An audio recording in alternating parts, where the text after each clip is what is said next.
Are you death gripping the handle? If so, you actually might be struggling with hand, wrist, forearm, elbow, shoulder, or maybe even neck pain. If that's you, pay attention to this video.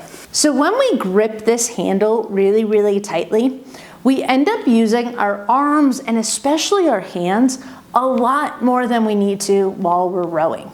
So often when people are doing that, our hands are actually a little bit more inwards on the handle. So the first thing I actually want you to pay attention to is, where are your hands? Are your hands close to that center of the handle? Are they kind of in the middle, or are they towards the edge? The wider you go, the more comfortable it actually is for your shoulder, your elbow, and your hands. So trying to go wider will benefit you more. The second thing that you might want to pay attention to is, once you're actually at the edge, is have your pinky over the edge. It makes it a lot harder for you to actually make a grip position. Try making a grip with your pinkies over the edge. It just feels weird.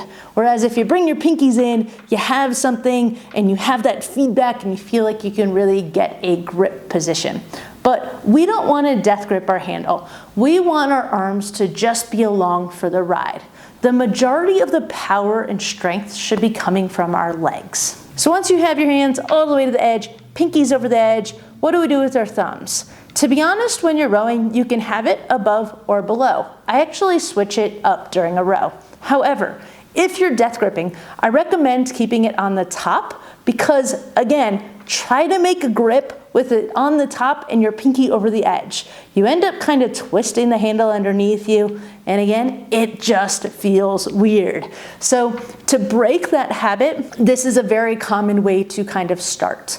Then, as you get comfortable with this, you can play with bringing it down below again, but starting with it up top will help give you some extra feedback to not super grip the handle. So the next thing that we want to do is actually something called the Pict Drill. And we're actually going to do the very, very beginning of it. So you're going to come all the way back into your finished position and just bring your arms away. And then I want you to bring them back in. And you can feel the flywheel or the water tank, whatever kind of rower you have, you can feel that there's a tiny bit of tension, but it's not requiring much effort from my arms, my hands, really anything. And if you can, I want you to think of having your hands nice and loose where you can actually move your fingers. So in this, if I literally am it's almost like I'm playing the piano. I can do this really without any grip at all. Now it is different when we go into the full stroke because there's a little bit more of a oomph at the beginning of the catch, but here there should not be much resistance at all, and just have it nice and loose. That does bring me to another point though. If you have your damper setting really, really high, or the thing on the side on a concept 2 or resistance where it's all the way up at 10, or your resistance is really hard, this is going to be harder for you. So I'd recommend lowering it to like 3 to 5, somewhere below middle, but not all the way at the easiest. That's going to help you kind of get this connection a little bit better. So after we fixed the damper and gotten this positioning, what I want you to do is just practice about 10 to 15 of these. And again, feel free to move your fingers and really get that concept that this handle is not in the middle of my hand. It really is mostly on my fingers. This is where a majority of the contact is on my fingers, not into here. And actually, if you're getting calluses, that can tell you a lot about where you are putting most of the pressure on the handle and can give you a lot of valuable information that might help as well. So the next reason that overgripping happens is actually because we're not really connected with the machine. And yes, we're connected in that I am holding this, I am sitting on the machine, I'm connected to the machine.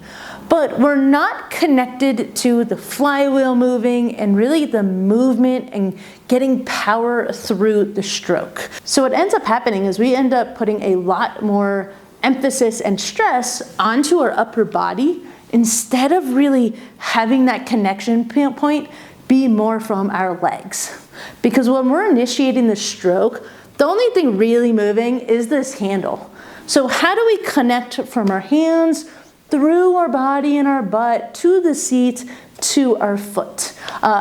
The way we do that is by really working on our form and working on connecting to the machine. And yes, the seat is moving too.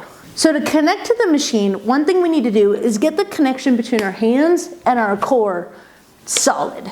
So to do that, instead of being here and really reaching forward, what I want you to do is sit up tall and engage your shoulder muscles. I want you to act like you're pinching your shoulder blades. Now, in order to begin the movement and get your body to understand it, it's common for us to have to overemphasize a movement to then be able to mellow it down and get to the comfortable, normal-ish way of doing it. So if you actually need to feel like you are pinching your shoulder blades, go for it. Ideally, it turns into my shoulder blades are engaged, they're back a little bit and engaged, they're not super pinched. So if you're able to do the just engage, bringing your shoulder blades back a tiny bit, go for it. If you need to pinch them, do that. But that right there is already making you more solid. Now, if I'm moving this, nothing else is really moving except my wrists, my fingers, and my elbows, and there's a little rocking at my shoulders. Whereas if I'm doing that here, I can feel that all the way up into my upper back. So really to get the connection, we start by engaging the shoulder muscles. We've now made it more solid between here and here, which then connects to my core. So now my core is engaged as well. My butt and my seat are gonna move. We are going to basically keep my hands nice and loose, and all we're gonna do is push with our legs.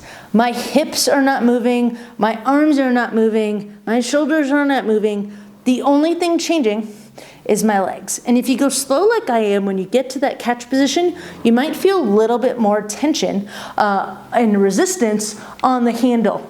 Now, if we're remembering to keep ourselves nice and loose, it'll feel a tiny bit different than it did when we were just doing this, but it should feel similar. So staying in this position, we're just gonna straighten our knees and bring our seat back. Nothing else is changing. Then from here, I'm gonna get to the back position, I'm gonna open my hips up. And then we're gonna reverse it. Hips forward, legs in. Legs out, hips back. Hips in, legs in. Do about 10 strokes like that. Then we incorporate it all where we get legs, hips, arms, arms, hips, legs. Legs, hips, arms, arms, hips, legs. And that is the reverse pick drill. Doing about 10 to 15 of those before you start your rowing can help. And really doing 10 of each. So you do 10 like this, just the legs, then you do 10 with the hips and the legs, and then you add in the arms to get full strokes. But that right there is a great way to work on the engagement and the connecting between your hands and your feet. Now, exploding with your legs will also help take some of that pressure off where you won't necessarily feel like you need to overgrip, but working on the connection between you and the machine is key to really not feeling like you need to overgrip.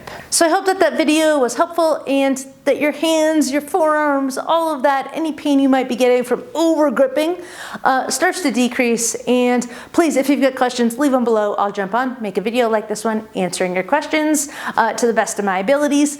And click that thumbs up. Lets me know that you are enjoying my content. And happy rowing, everybody.